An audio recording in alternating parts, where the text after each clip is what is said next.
Hello, and welcome to season 3 of The Desk of a Navy Wife, where you may or may not hear my kiddos in the background. My name is Raina Worthy, and on this podcast, we like to talk about challenges, triumphs, and experiences with being a military spouse. So kick back, relax, make a cup of coffee, or get that evening dinner ready, and watch or listen to me in the background. Quick disclaimer, I'm not a licensed mental health therapist, and the majority of my guests are not licensed professionals.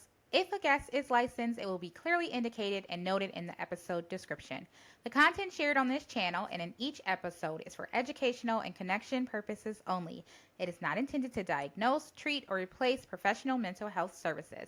Please consult a qualified professional for any personal mental health concerns. Neither I nor my guests are to be held responsible for any decisions made based on this content. Now, let's unpack.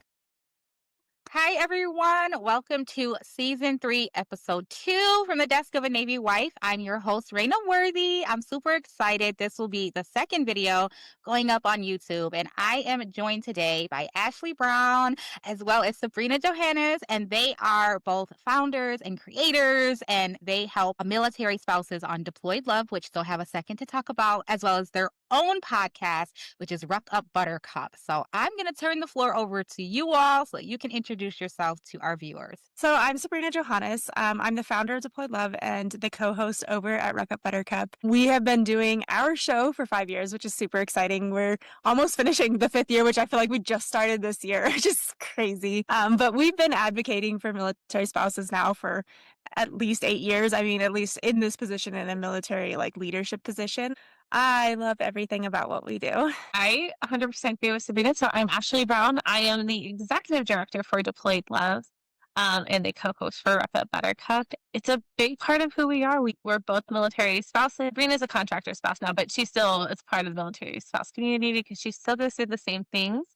But we definitely love advocating and supporting military families. Congratulations on the 8 years of just advocacy and then all that you're doing in general. I appreciate everything you're doing for the community, and I will be sure to add all of that in the description as our viewers so they can check you out. Today's topic is going to be around mental health. So I am going to kick it off with some hard questions, some questions that some people may feel like it's not talked about a lot in our community. So I hope you're ready to answer those questions. So my first one for you, as whether you are a veteran spouse, which Sabrina, I know you are a contractor spouse and a veteran spouse now, or someone who grew up in the military, which Ashley, you have that military background as a military child. How has both of those experiences for you all shaped your view with mental health and military life? Oof.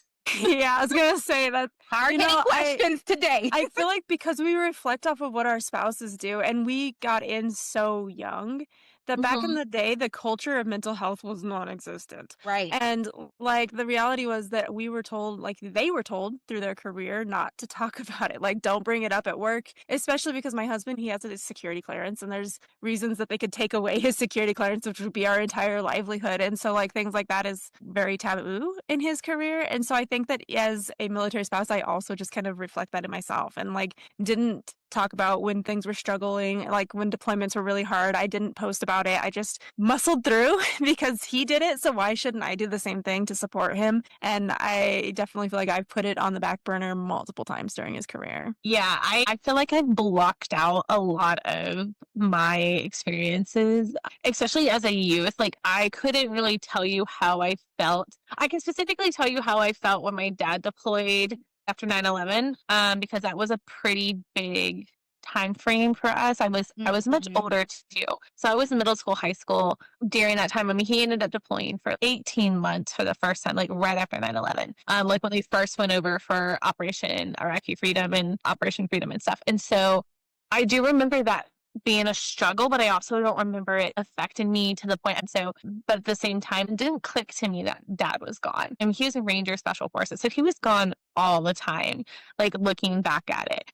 So as a youth, I definitely feel like I pushed things under the rug. I think my sister acted out a lot, but we were twins, so there was a lot of competition and stuff. So I do know that there was a lot of fighting between us for attention and things like that, between the sibling set. I really don't remember all the times that he was gone. As a spouse, 100%, it's always kind of pushed to the back burner. I think it's something you learn over time of what works for you. Like, I make sure nowadays that I'm taking a bubble bath at least a couple times a week just to decompress. Sabrina's been my saving grace for so many different things.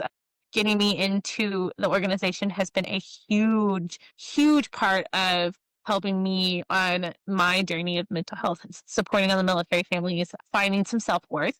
I've been working from home for the last 5 years. And so not having that connection in the community was really affecting my mental health. So I think finding things that give you purpose will help your mental state a lot, and that you enjoy. Yeah, sometimes that this job itself can be very stressful, especially when you're coordinating and relying on other people to do things. But at the end of the day, the mission and the what we get out of it is so worth it that sometimes it's worth that stress. So it takes everyday Monday tasks, makes them enjoyable. So finding that little spark of joy in the middle of your day can help that mental stability. Yes, I agree. I feel like oftentimes we're on go, go, go, go, go, especially whether you have littles or not. Like if you have just a household to take care of or other career or other endeavors, you're on go time and you forget to kind of just sit down to even do something as small as eating. Like eating lunch or breakfast, and it's like, did I eat today? And by then it's dinner time. So thank you for sharing both the mental and emotional challenges, touching on it from childhood, but also just as a military spouse in general, and then your safe haven, your with deployed love, and where it's brought you. How do you, and this is for both of you, how do you balance that emotional, the demands of military life, and also supporting your spouse or your family in their journey? Yeah, it's been a journey to try to learn that, like, Yeah. because especially I feel like now it's been even more of a challenge because I have to help my children regulate a lot more because they're older. And so the older they get, they have more feelings about Yeah. things. There's a lot more like turmoil in their mind about things. And luckily we homeschool, so I think that we avoid some of the like bullying and things that happen at school. Right. But there's still things where they realize like, well, why isn't dad going to be home this day? Well, that's because he works nights, like he's not going to, we have to schedule things go around his schedule. And I feel like we are very open in our house Mhm. about feelings and emotions and like being all very neurodivergent family. So like being very open, like I don't want to be touched. I am very overstimulated. Everything feels big today and I Yeah. need you to just let me be alone. And teaching them those kind of terms in our household has taught them those kind of terms to use with us as too. So like a lot of times we don't respect our children's boundaries as Yes. much because they're our kids and you want to hug them and squeeze them, but sometimes they feel the same way where they're like, I am overstimulated. Please don't. Yeah, please don't. I don't want to be bothered today. And so we've used those terms in our house and it's been really good for us. We've learned a lot about neurodivergency over the last few years. It has helped everybody in our household have a better understanding of each other's emotions and what's going on. Wow. I love that you do it and you're teaching your children that because like you said, that once they're young, you want to squeeze their cheeks or touch them. And it's just like, if they say no, so it gets into that asking for permission and, hey, is it okay if I give you a hug? Would you like a hug? And if they say no, not to get an attitude about it. It's like, okay, Yeah, for sure. you don't want a hug? Well, and it comes down to communication, and that's something Yeah. like we preach over on Rocket Buttercup is communication is like number one key priority. You have to keep that communication open, whether it's the communication with your family unit, your spouse, your friends. It's really, really important, and it comes in role with your mental stability because Yeah. like if you're not communicating your wants and needs, they're not going to be met. It's that They won't direct be just- communication, especially as they get older. It's like, I want you to understand where I'm coming from as an adult and as a human. And I want you to be able to communicate that to me as well, because we're not going to live together forever. And there's still Right. going to be times where I just need space. And as much as I would love for you to bring grandkids over, there's just a day, where I'm having a day. And I want to make sure that like they're aware of what those feelings are and that it's okay to express that kind of stuff because Yes. there are just days where I'm like, I have had too much on my mind. I don't want to talk about Minecraft with you. Yeah. I'm going to sound like a total bee if I don't tell you what's going on. And so instead of doing that, I'm going to walk away. I'm going to spend the rest of the afternoon in the bedroom and you Yeah. guys do whatever you want. That's fine. I'm like, but please don't come bother me. Like just being very Yes. open about that. I feel so bad when like the kids are like trying to have a conversation with me. He was doing that today because they had the TV on watching a movie, and I was like, I am trying to work. Yeah. Can we just let me do this and I will have a conversation with you later? And then just realizing that, oh, their brains aren't working the same way as mine. Right. Like mine is like I can't have 5 different things going on in the background. I need to be able to kind of like have one thing on and focus, but I can't have like talking and things. So yeah, having that communication is I'm so glad y'all spoke on that and the communicating what with your family, whether it's the household or extended family, but also I would even extend that to your friends, right? Because yes, sometimes you want to absolutely. vent to friends and tell them about everything. But if you don't have the mental capacity or you feel overloaded already, it's, hey, I don't have the space for that right now, but we can cut out a day when I'm mentally able to And that's prepare. okay to say, Yeah. like, there are days where or, like, it's okay saying, "Hey," like, when you're having a communication with your friends, typically, like, with your friends, like, they're venting, you're all going Yeah. through similar things with different things, um, being like, "Hey, am I" like, I had a friend recently reach out to me, and she's like, "Am I overreacting?" I was like, "Yes." Yeah. "You want the honest opinion?" I was like, "Yes, but I can see your standpoint on this, but at the end of the day, you're just going way far left with it." Yeah. And once we had that conversation, she's like, "You're right. Like, I am overthinking this, and I think I'm just a little over emotional about this. Like, your thought process is going to be very different from the other person's thought process. So take that step back." I mean, she was able to acknowledge that she was like going far left, but at the end of the day, like, you're right. If you are not in a place to listen to someone vent, it's not going to be useful for your friend, and it's not going to be useful for you. So for us as military spouses, and you mentioned it a little bit earlier that, hey, I had to be strong and I tucked it back or I put it in the back burner. I feel like so many of us emotionally are strong and silent. And that has had a huge impact in our military spouse community. So, what conversations do you all feel that we should have around mental health or you wish happens around mental health within our military spouse spaces? So something I And don't talk about much, I was gonna say is burnout, yeah, especially in this realm of like where you're leadership and stuff like this. I am a perfectionist. I know that I am always trying to like do everything. And A has the executive director when I was burnt completely out. There was no functioning. I was crying every night. I just wanted everything to be the way it's supposed to be in my mind. And it just wasn't possible. And I was homeschooling, and at the time my kids were really young. So that was overwhelming and a lot of work. Mm. And there was just so much. And burnout, like, is, it's a catchphrase, right? Like, everybody calls it what it is. Yeah, but it's But it real. is something, it, if you actually burn out, is something that it took me 3 years to recover from. Only now do I know how to set the right boundaries on my work life compared to my personal life. And even then, there's days where I'm like, wow, I'm still working and it's 10 o'clock at night. I really shouldn't be here. This is not healthy. And you have to just constantly remind yourself, nope, 3 tasks, put the top 3. This is what we're doing for the day, period. Yes. Because I could sit and work deployed love stuff all day long, and I Yeah. could do everybody else's jobs that I feel like needs done, and I could do all these things, but then I'm going to get back to that state where I was literally in anxiety. I could feel it in my body. Every time we would have a meeting and I knew Mhm. there was gonna have to be some sort of confrontation, I was vibrating yep. through the entire thing. And it was Really? Okay. horrifying physically and mentally. And so when the opportunity came for us to go to Germany, I was like, yeah, I'm out. No, even not Bye. a second of hesitation. I need this so bad for my mental Yes. health. And people don't really realize like what the effects of burnout is. I mean, it is physical, and Yeah. that is something that isn't talked about, because if you put it on the back burner and you don't tell people about it, you're going to explode. You're just going to literally reach a boiling point where you can't go any further.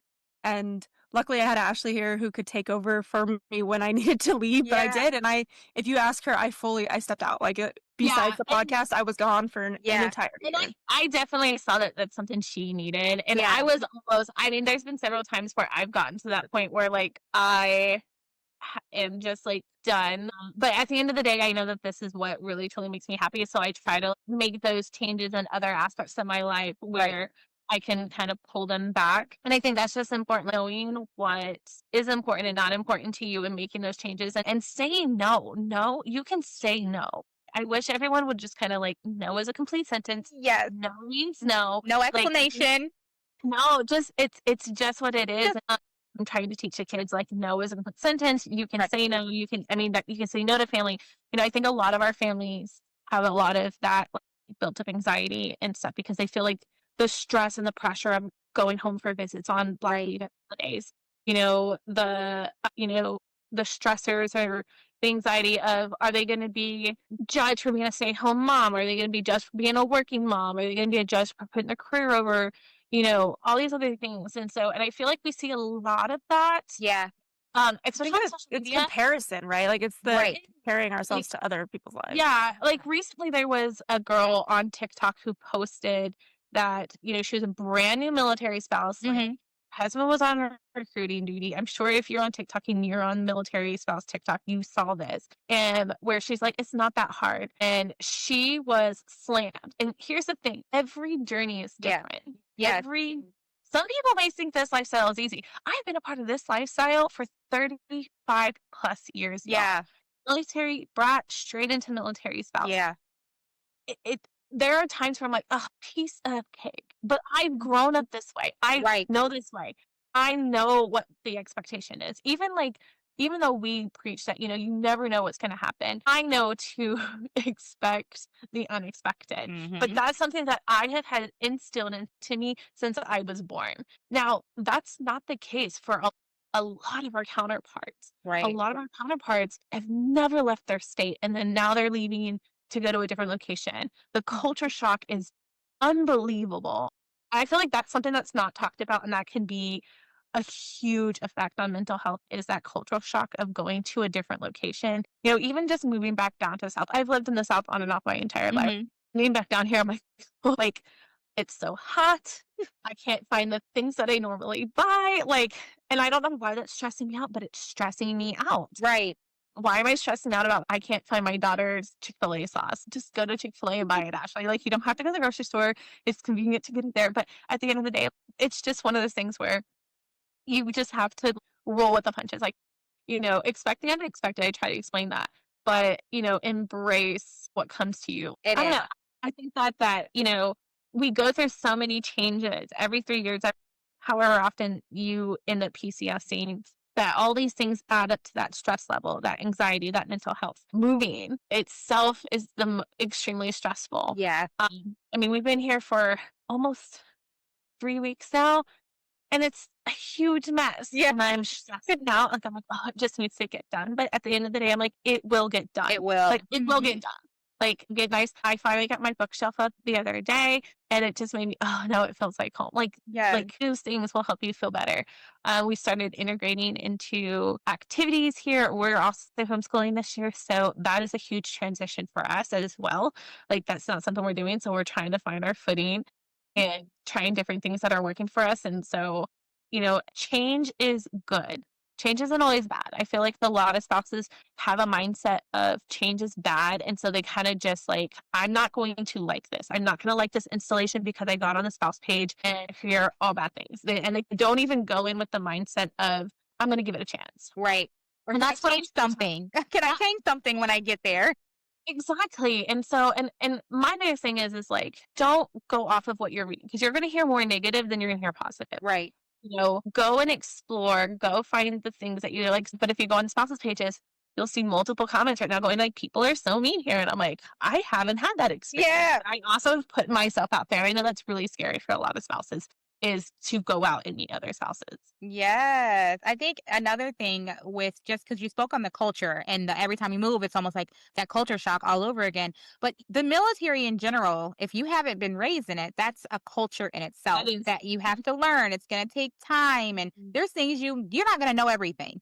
You're going to find I out. still don't know anything. And like I said, I have been in the community for over 30 years. There's still times where I'm like, what does that mean again? Yes. So I'm going to ask both of you, how has podcasts become a sense of healing for both of you, or a grounding space in managing your own mental wellness? I love our podcast. I think this was one of those things, like where me and Sabrina, when we literally were sitting there one day and we're like, podcast would be so much fun. And we're like, let's do it. And it's been a really fun way for us to stay connected as friends. Yeah. We know that we have this scheduled time where we can talk about what's going on in our lives. And continue advocating for military families. I also love, because I'm a military spouse, I still am personally looking for resources that will help my family. Right. And so being able to interview all of these different guests and learn about these different programs, learn something new every single month about it, it's kind of like mind-boggling of how much is out there and Yeah. how much a lot of us don't know. So I think it's just kind of been a really, really fun way to get this information out, but also learn ourselves. Yeah. And So we sometimes like, it's kind of fun because sometimes we'll basically get to go through like a therapy session together, depending on the guest. We've had therapists, we've had all these things, and sometimes you don't realize you need it. I feel like we've Right. had like women on who were in the like mental health fields, and they talked to us about things, and you're talking about it, and we cried. Wow, that was like a therapy session that I Yeah. didn't know I needed, and there were things that we talked about that I don't ever talk about. Feels so much better. Yep. So it's also kind of just been really cool experiencing all these different parts of the military community together. And I think that that's our friendship is super strong because of that. We talk about things that I wouldn't talk about with my normal friends. Like it wouldn't come Yeah. up over coffee, and it's so fun to do. And like I said, it's just really fun to learn about other people's stories because I have my stories, Sabrina has her stories. We can only talk about them so much. So we really like to hear other people's things. And I think it's a great way for us to show that even though military spouses have very similar journeys, like we go through long time away from our significant others. We go through the PCSing, but at the same time, they can be very different. And so you can learn maybe like, okay, if this happens to me, I know I can do X, Y, and Z, or Right. whatever the case may be. And I think that's a great way for us to kind of get those stories out because there are so many baby spouses that are out there that are just trying to keep their head above water. I mean, there's seasoned spouses who are still trying to keep their head above water. Exactly. We're all in the same boat. We're all in the same boat, friends. We haven't all mastered it, but we are here to support. It's just something. Well, and I think that is a really big part of me growing up military. Yeah. Growing up military, I learned a lot of these aspects about myself, being resilient, being adaptable, leadership qualities and things like that. Like I was kind of thrown into the trenches, so to speak. Even, anyone who's ever been a military kid, we're built differently. I always say that we are a whole nother breed of people. We see things in a different aspect than a lot of our counterparts are. And I think this is because we've gone through what us spouses are going through, but at that like youth Younger level. age. I moved almost every single year. I moved every year in my high school. So I had a lot of moving around and I hated it. Now looking back as an adult and seeing what I got to do and experience, I gained so much more than what I felt at that time that I was losing. Yeah. So having those conversations with your kids or even yourself saying like, okay, I'm losing this, but what am I gaining? I'm gaining an adventure. I'm gaining the potential of making a new friend that's going to be like family. I'm gaining, um, you know, experiences in different places, or I get to go travel or anything like that. Like look at that positive aspect of it because if you stay in a negative mindset, you're going to stay in that mindset and you're not going to enjoy it and it's not going to help your mental health. If you look outside of it and look towards that silver lining that we always kind of say, it's not going to be sunshine all the time. There are going to be times when you are struggling and you're going to just want to be fed up and throw your hands up and say, I don't want to do this anymore. That's okay. Military Spouse Advocacy Network. They have a great leadership program. And I was fortunate enough to get accepted and do that program last year. And so one of the things that they talk about in that program is how to get out of the basement. And this is a great way to talk about, you're going to go into the basement. No matter what. If there's some type of crises, you will go into the basement. What's important to figure out is how long are you going to stay in that basement till you climb out of the basement and be able to handle things. So learning what gets you out of the basement or however you want to whatever you want to call it will help you kind of get past that mental hurdle and be able to handle things in a way that's not going to affect your mental stability. And if you have a negative mindset, you won't be able to get out of those things. Yes. And I'm glad you talked about the negativity because that can take over in so many different aspects of your life. If you're constantly being negative and not looking at that light and the positivity and all the things that, like you said, new experiences that you're learning. So now my question for both of you is how can we build stronger support systems, especially emotional ones, for military spouses who are isolated during deployments or during their PCS moves? It's really all about like putting yourself out there and finding your community. Like it's hard and our family has moved like 4 times in the last 4 years. And so we've literally done it every year. And like to have to redo it every year, it is mentally exhausting. And like we got to this place in middle of the year here this year. And I was like, why? I'm fine. Like, I have my friends online, and my kids also have their friends online. So, like, why are we putting in the effort? Like, we know we'll be here for 2 years, but will we? That's kind of Right. the story of our life. Like, has been will. And as an introvert, like, I definitely am more comfortable at home, Oh, and see, I don't Are feel like you? I Yeah. need a ton You're of more people. relaxed. Yeah. And so luckily though, we have met a couple people who are like, let's have tea at your house. Like Yeah. I think they picked up on the vibes of like, I don't really want to go do extra stuff. Yeah. Like I don't want to add things to my schedule. And so we've had one girl over for tea and Okay. her kids play with my kids. And then we've had another whole family with teenagers and all the works over Yeah. for dinner. And we had a game night already. And we've only been here for 2 months. And so like it's picked up a lot quicker and it's nice. But I think that they also just have read the room and like Yeah.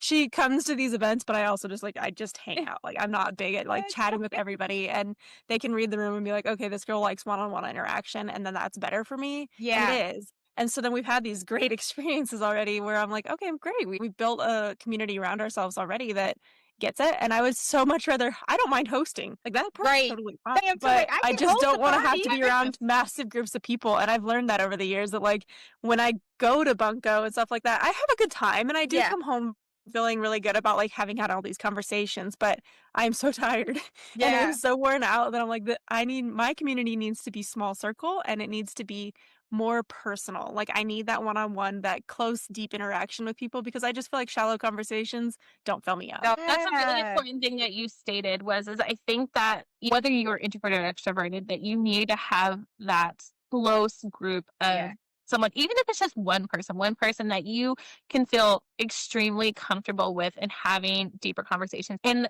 I think like we've learned that as we've gotten older that we can set boundaries in friendships. Like we don't have to be friends with every single person Right. that we meet. They're great to meet up at the park and stuff like that. But like in terms of someone who is going to be my support system, it may not fit, and it's okay. It's okay. Yeah, you can Don't break feel up with guilty. those Yeah. Sabrina says it all the time. Like you can break up with friends, and I think it's so hard because it's like dating. Yeah. Terrifies me. I don't know why it scares me so much nowadays. But it's okay. My husband and I last night we had a conversation and I told him that I was like, as I've gotten older, I've been very selective in who I build my relationships, my networks, my community with, and who I want in my space. I definitely have the feeling of like I want my friends to reflect myself as well. Like so when we were in Fayetteville, I had this whole group of like friends and though I was in the in crowd, like right, like I Yeah. had been picked in was chosen one Yeah, yeah. to be part of their group. And we had good times, but ultimately I was finding out that they would represent our group as Right. a whole in conversations. And I didn't want to be in that room. Like I didn't want to be like expressed that way. The way that they were talking about us and the way that they treated people was not for me. That's not And you. so I Yeah. eventually was just like, I'm out. Like we're not friends anymore. And I Yeah. totally divorced the whole group. I was like, we're done. I We're can't. done.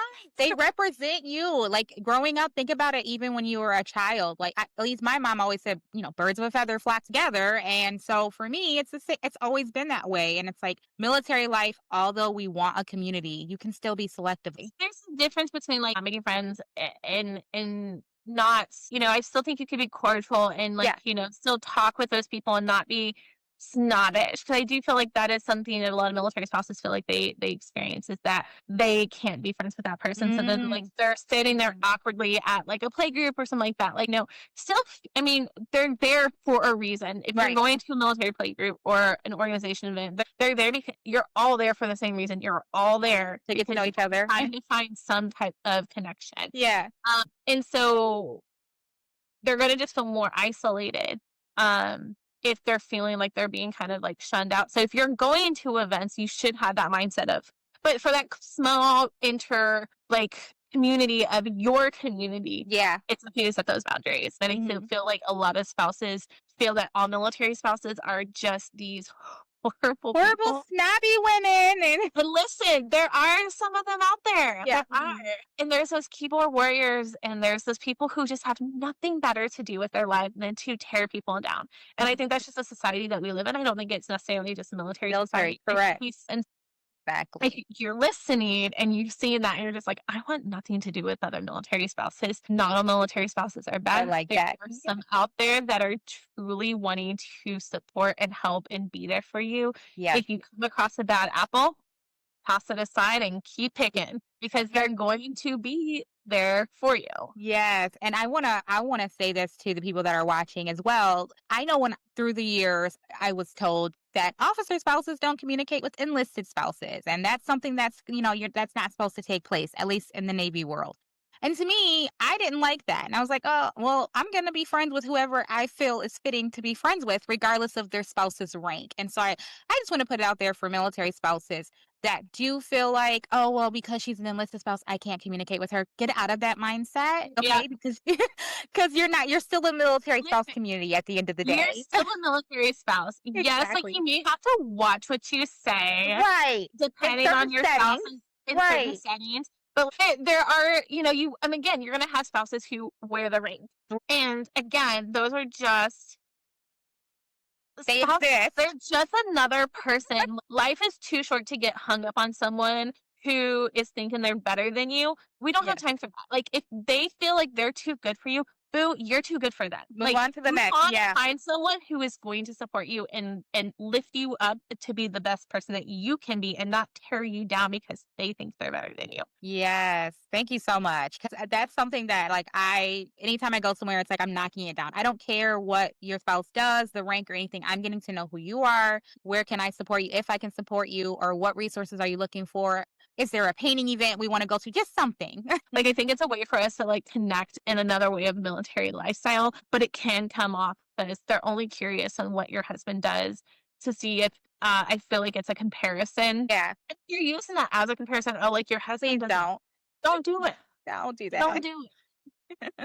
But they probably wouldn't even know what the, the jobs are. I describe like Ashton as like, oh, it's Right. like advanced Google Earth. I guess that's what he does. I don't For Earth, I love it. I mean, the amount of spouses, I mean, I do feel like this is something that spouses should know. And I advocate for them to know this information because I think it is important in case of deployments. But you should know your spouse's rank, MOS, and the location of where they are stationed at, like what unit they are in. But just having those three things, if that's the only three things that you learn about military life, that's the only things you need to really know. So, my final question for both of you: what does mental health on the home front mean to you now?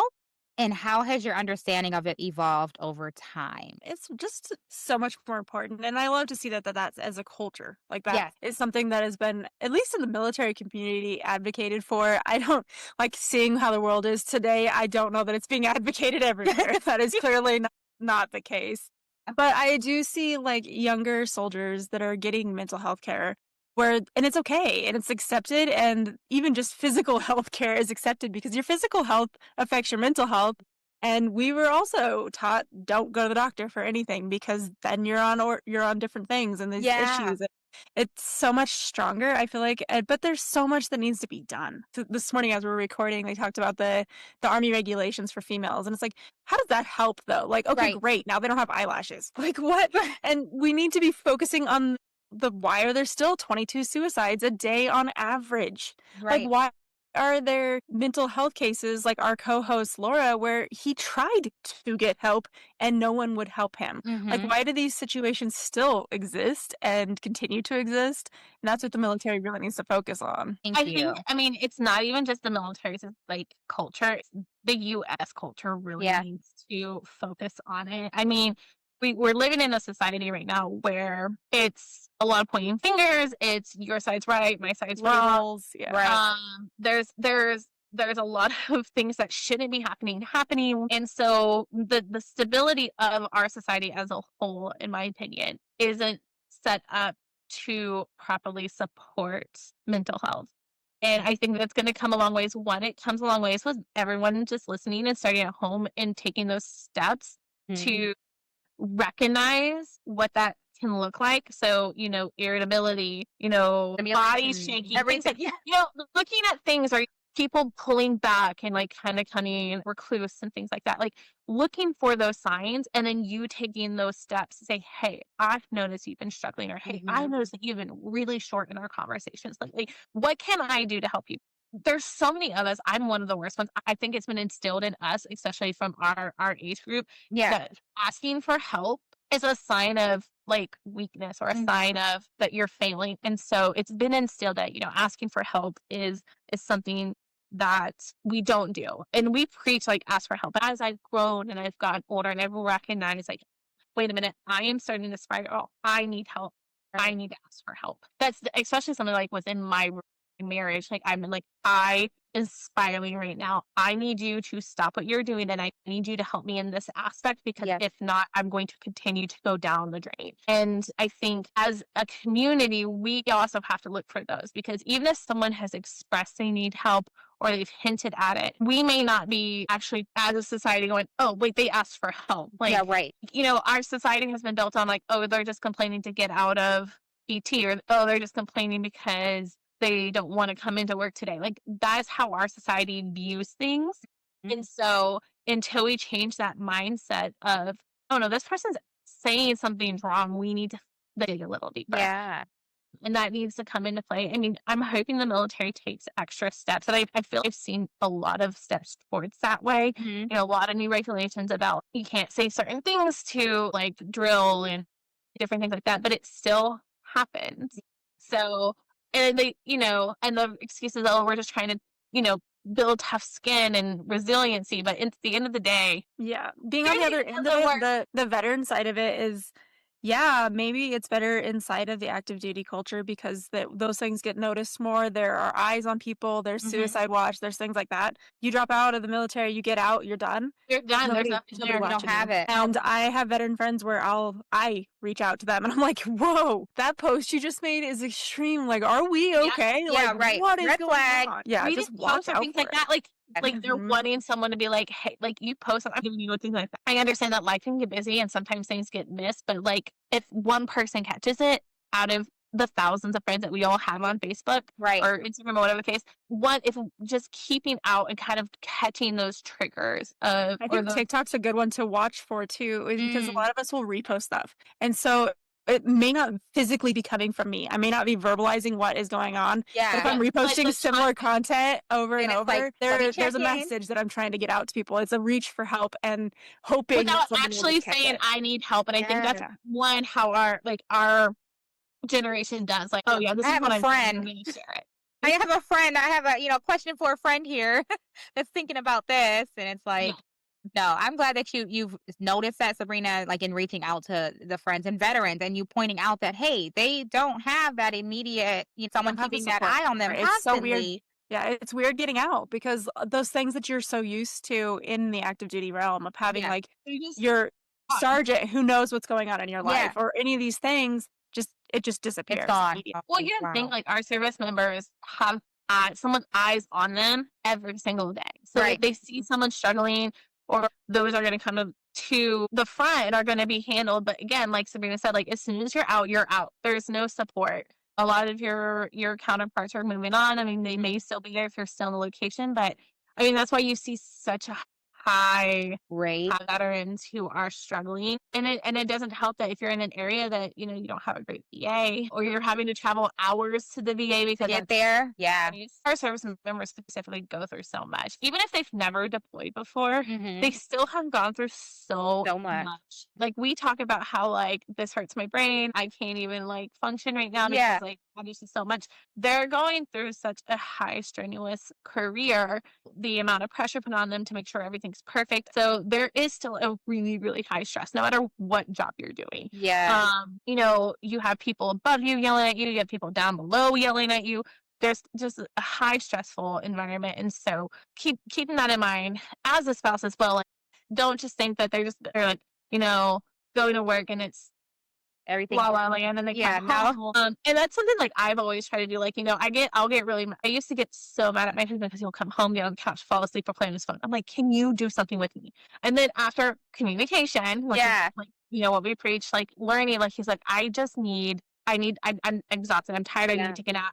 I know that that's not really fair to you, but this is something that I just have to do. And, you know, can we plan something outside of that? So after having those conversations, we've made the changes to what works best for us. So I know like I'm no longer going to get mad at him if he comes home and goes to sleep, or if he is like, I don't want to go do that because, Yeah. you know, he's been playing Papa Bear to an entire company all Yeah. day fixing their problems. He doesn't really want to come home and He have doesn't feel problems here. exactly entertain people. You voice So, it that you need to but I decompress. never really thought about it until we had those conversations. Yes. And a lot of that, you know, if you're feeling kind of down about something, having those conversations with your spouse or whoever you may be feeling like you're not getting 100% from, is going to help that stability, and help you kind of get out of it and help you feel heard. Because I feel like a lot of times we feel like we're not heard as Right. spouses. We're not number one. We're not usually number two, and we're usually like three or four. And then unfortunately, like that's kind of sucky to say, but um